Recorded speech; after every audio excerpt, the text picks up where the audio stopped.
The summer bounty is slowly starting to pour in, and it's time to get serious about preserving all this produce. I need to load down my drying rack again today with gorgeous herbs that we'll be using for seasonings, medicine, and teas, and I also plan to pressure can a bushel of green beans. The garden is growing in leaps and bounds, no exaggeration. It's a full-time job to keep all the squash, tomatoes, and cucumbers trellised these days. The garden honeymoon, as I call it, is slowly coming to an end. We had such a good getaway in the sand and water at Lake Erie, and now it's time to focus on restocking our shelves, fridges, and freezers with homegrown food for the winter. We also have a new farm animal that Cody is going to introduce you to later on today.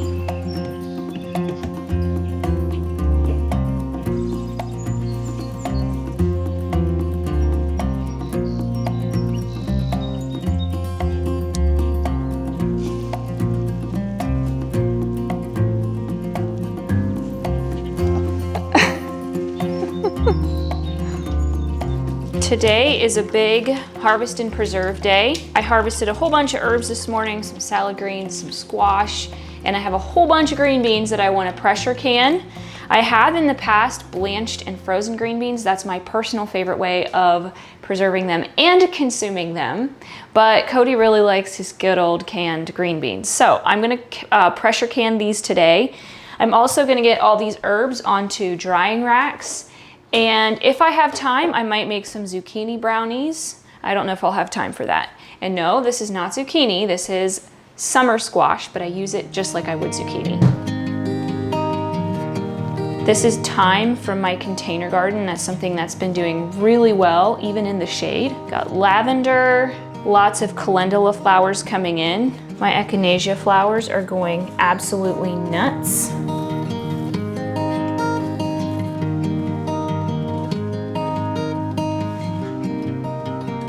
This is now ready to go to the basement.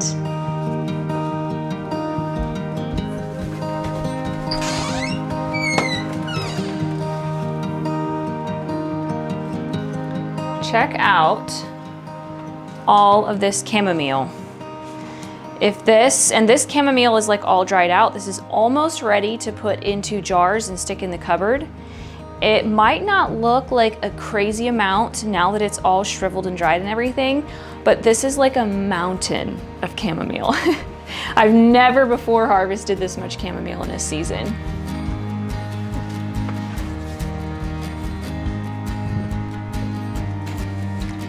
I am very pleasantly surprised at how well greens are doing even in this hot weather.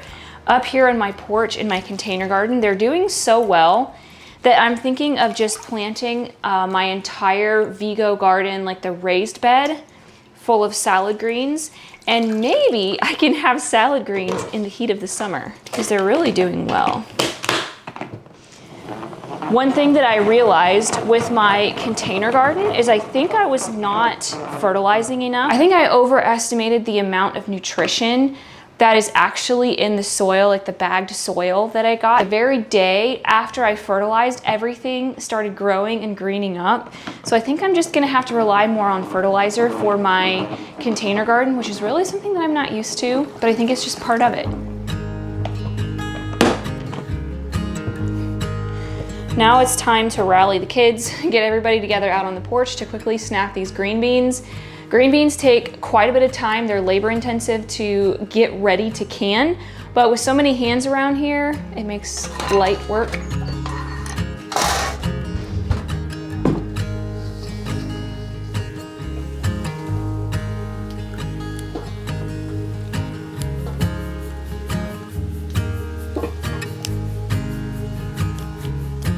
Some people leave this end on, but for some reason, I don't know, I can't leave it on. I have to take it off. My mom always took it off too. And then I snap them in half, 1 time for small beans and 3 times for the bigger beans. This just makes so that they fit into the jars better. You can like pack them into the jars. This amount of green beans that we have here, this whole pile, is 2 pickings worth from my raised bed. Just for efficiency's sake, so that I don't have to get my canner out more than necessary, I like to store 1 picking in the refrigerator until there's another picking to add to it, so that I can do 2 pickings worth at one time. Just have to get my canner out one time. Green bean stores super, super well in the fridge. This raised bed of green beans is going wild. I've gotten quite a few bowls of green beans off of this patch already. These are Contender green beans, which is my favorite heirloom variety of green beans. I don't actually grow green beans every single year. I do it more like every other year.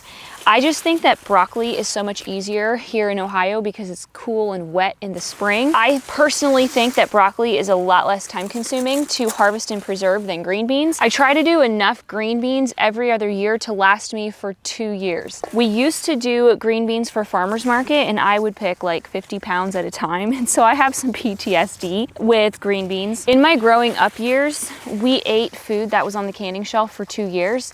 So for me, it doesn't bother me. I didn't even know that it was a controversial topic until I started posting on YouTube and realized that some people think you should not eat canned food that's over a year old. We absolutely do. As long as your jars are sealed properly, the food is totally fine. The quality of it will definitely decline though as the years go by, so we're not eating 4-year-old food off the canning shelves. Definitely a controversial subject. Do your own research, but that's how I like to do it. In past years, just to kind of swap things up, I have done purple beans as well as yellow beans or wax beans.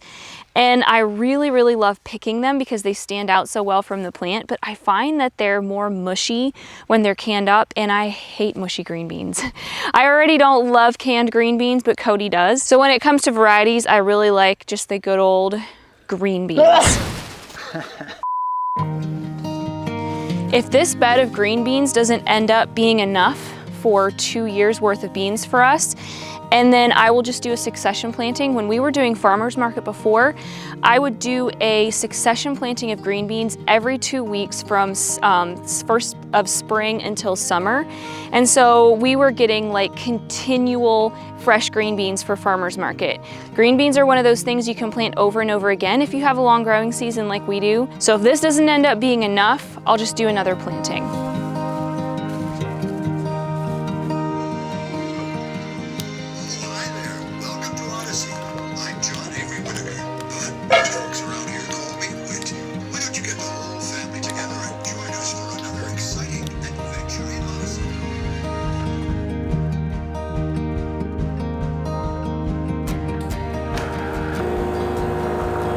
While Michelle and the kids are out snapping green beans, I'm gonna make myself a quick coffee drink, and then I'm gonna take you outside to introduce you to the new animal on our homestead. Really excited about that.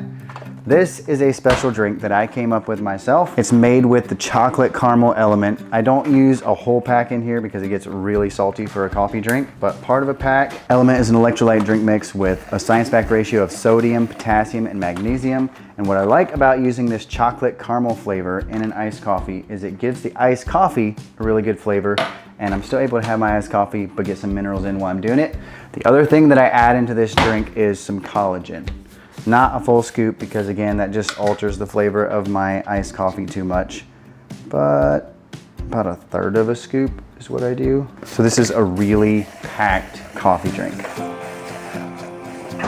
Michelle's brother owns a coffee shop in Mechanicsburg, Ohio, and this drink turned out so well, I convinced him to make a drink to use in his coffee shop, and he is going to be featuring Element. By the time this video comes out, this drink will be available in his shop. It's gonna have the chocolate caramel element, collagen. He's gonna be using local Jersey milk in the drink, and he's gonna be using real maple syrup to sweeten it. Speaking of which, I forgot to add some maple syrup. This drink mix is not just used by normal people like me, but also professional athletes, special forces in the military, Olympic weightlifters. So many people are using it. So many people are realizing that they need those minerals in their diet. It's especially important for an athlete or somebody like us who's working out in the garden that you're sweating a lot. Replacing those electrolytes can help with muscle cramps, fatigue, headaches, hormone regulation. And if you want to try Element for yourself, you can use the link in the description, drinkelement.com/morethanfarmers, and you get a free sample pack of 8 single serving packets with any order. On our way out there, just wanted to say real quick, this egg wagon here that we got is working out really well for the laying hens. They've adapted to it nicely, and like I figured, it is very easy for Izzy to move. He's able to move it to different spots in the paddock. Had the skirt around the bottom to begin with so that they couldn't go under there to roost at night. and I was able to take it away. They're going in every night. The door closes by itself. Also, while we're out here, a quick update on the broilers. They have a couple weeks to go yet, and they are doing really, really well.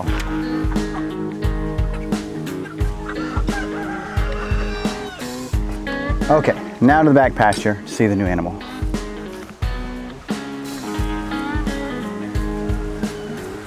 I do also have some updates on the bees.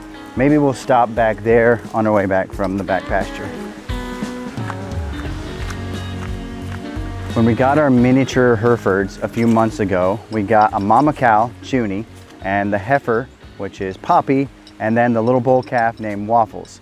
So the cow and the heifer we want to have calves and then raise those calves for beef, and Waffles we got to raise for beef. Well, Waffles is pretty small, he's pretty young, he's got quite a bit of growing to do, and we figured out that I think we're gonna run out of beef before he's ready to be processed. So we had to get something else. Come on! Oh, they're over there. Right here, Junie. Good girl. And this right here is Outlaw. Hey buddy, right here. Right here, buddy. Come here. He is a Dexter Highland cross.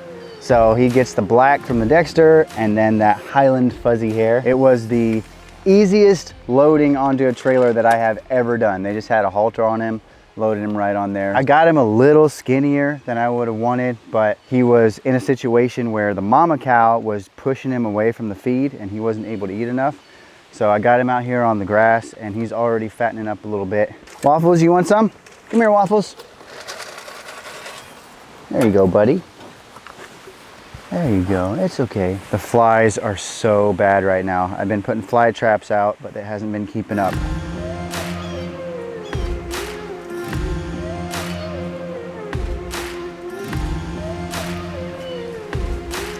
I just checked the bees yesterday. I'll throw some footage up of that. I feel like we've got hives in several different stages right now. These first three especially just are really far behind because they were swarms from this spring. That first one, still really, really small. I had taken a frame a few weeks ago from one of the other hives and put it in there. It looks like there's eggs being laid and stuff, so I'm hoping there's a queen. I didn't actually see the queen. I didn't actually see the queen in any of these hives, but I saw signs of a queen in each one of them. Second one's doing a little better. That third one, the Langstroth hive, I'm a little bit baffled because they seem to be doing really well, but they are just pretty much not building any comb whatsoever on the foundation on the Langstroth frames in there. They've pretty much just been sticking to the lay-ins frames. I did though take them out and spread them out a little farther, put some Langstroth frames in between each one of the lay-ins frames.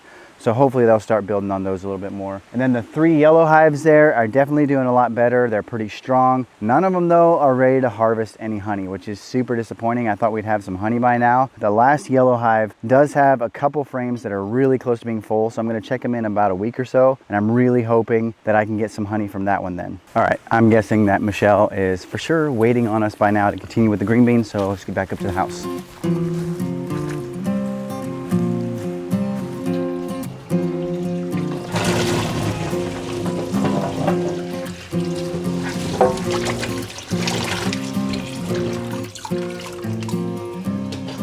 I'm going to be pressure canning these green beans today. Pressure canning used to intimidate me like crazy.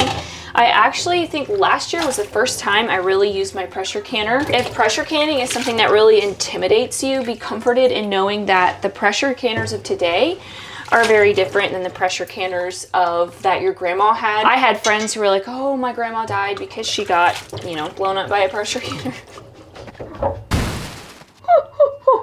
The stories that you hear of pressure canners blowing up was often like the older pressure canners. The ones nowadays have so many safety features that you almost have to be like intentionally negligent for them to blow up. If you kind of understand the basics of how they work, it's very, very simple. Just pay attention to it and you'll be fine. It's very, very warm today, and I told the kids if we can get all these green beans done by 4 o'clock, I'll jump in the river with them. I don't know if that will happen, honestly, but we're gonna try.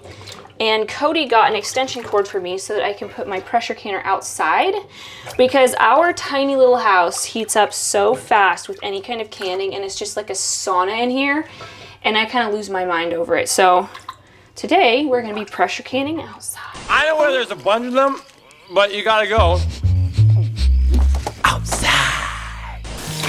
This year I'm trying out some new jars. Last year I ran out of jars quite a few times and I just grabbed them at Walmart because that's what was around. This year I'm very happy to be using Superb canning jars. These are relatively new and I just really love how clean and simple they look. They don't have tons of like writing and stuff on them. They're just very simple. And I hear that they are the workhorse of jars. I hear that they're very strong. So I am very excited to be testing these guys out. I have very high hopes for these jars because we've been using the Superb canning lids for quite a while now and I absolutely love them. Out of the hundreds of jars that I canned last year, only one of them didn't seal and it could very easily have been the jar. I also didn't have any of them open up in the basement over winter. I had zero issues with Superb. When I pop the lid off of the canned food, it's a nice loud pop. I just can't go back now. They feel so sturdy. And as a bonus, these jars are also made in the USA. The lids and the jars are made in the USA. But one day she said, write me a love song, 'cause I know you'll make it beautiful. And maybe I'll call you my sweetheart and promise nobody can steal me away. Then I am yours, 'cause I want you and I wanted you to know. Green beans are super easy to can. All that you do is put a teaspoon of salt on top of each jar. Picked up a pen and paper, started writing. Probably something about her eyes and how they're always shining. Or something cliche like ooh.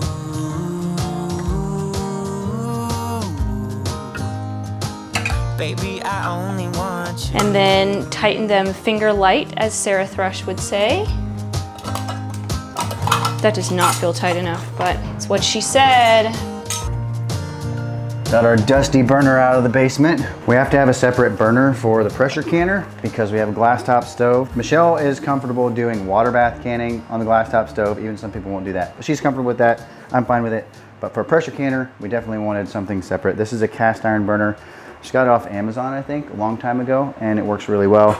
And it gets really hot in here, like Michelle said, when we are using this. So I did get an extension cord for it. It's on 220, so it has its own specific outlet that I put in just for it out in the laundry room. This is just a 25-foot extension cord that I'm gonna run from the laundry room up to the porch.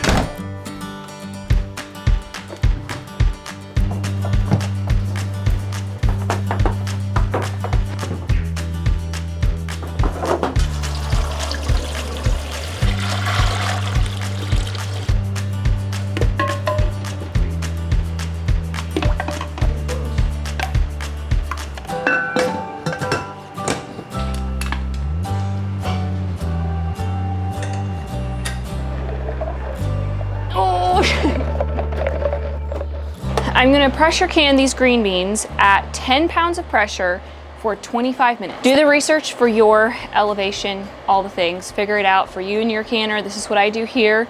Once this thing starts jiggling, I am going to adjust the heat until it only jiggles 1 to 4 times per minute. My money don't jiggle, it folds. So you don't want it to be so hot that it has to let off pressure constantly. So if this thing is letting out a constant like shh, that means your heat is way too high. So that's one thing that really helped me take care of the fear around a pressure canner is understanding what's going on. The 25 minutes starts when your canner is up at 10 pounds of pressure. You can't just start the time right away. Our first canner of green beans is done. This gauge was at 10 pounds of pressure for 25 minutes. And then I turn the heat off and the gauge is all the way down to 0, which means there's no steam left in here. So I can take this thing off the top. There's just like a tiny bit of steam left in there. I'm gonna take this lid off and then I'm gonna have Cody take it inside because I don't wanna pull the jars out here because it's really breezy. If you pull jars out of a blazing hot canner like this in the breeze, they can explode.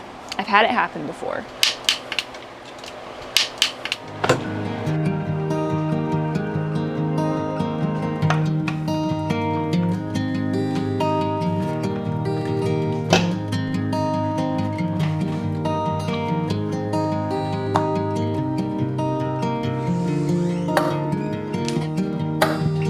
It feels like we just got started with summer, and here we are already preserving food for winter. It's kind of an odd feeling, but I think that's part of the beauty of homesteading. We're following a pattern of living that most of humanity lived up until just a couple hundred years ago. It's grounding and it's satisfying. You can get more connected to the food you eat by growing a garden and eating fresh vegetables from it, but there's an even deeper connection that happens when it's the middle of winter, it's freezing cold outside, and you pop open a jar of food that you grew the summer before. There's also an aspect of preparedness that we appreciate about living this way, but I think the satisfaction and knowing exactly where your food comes from year-round is the true reward. You don't need to grow tons of food to get in on this either. Even with a small garden, you can some of the produce and put it away to enjoy in the middle of the winter. If you haven't tried it yet, here's your nudge to get started.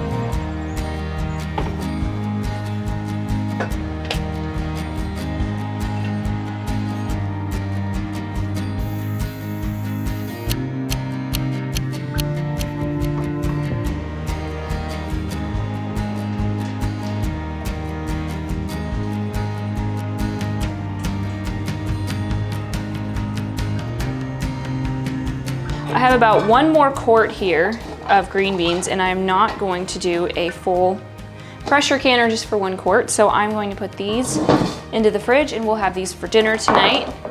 And by the way, Cody failed to mention earlier that if you stop in at my brother's coffee shop and order the Element iced coffee drink and mention More Than Farmers, you will get $1 off of your drink, which is very cool. If you already have food pouring in from your garden and you'd like to see more preserving videos, we have a bunch more that we'll put on screen right here.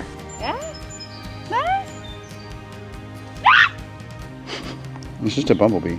Ready? Yes. Ready? Yes. Shh, do not say that with a straight face.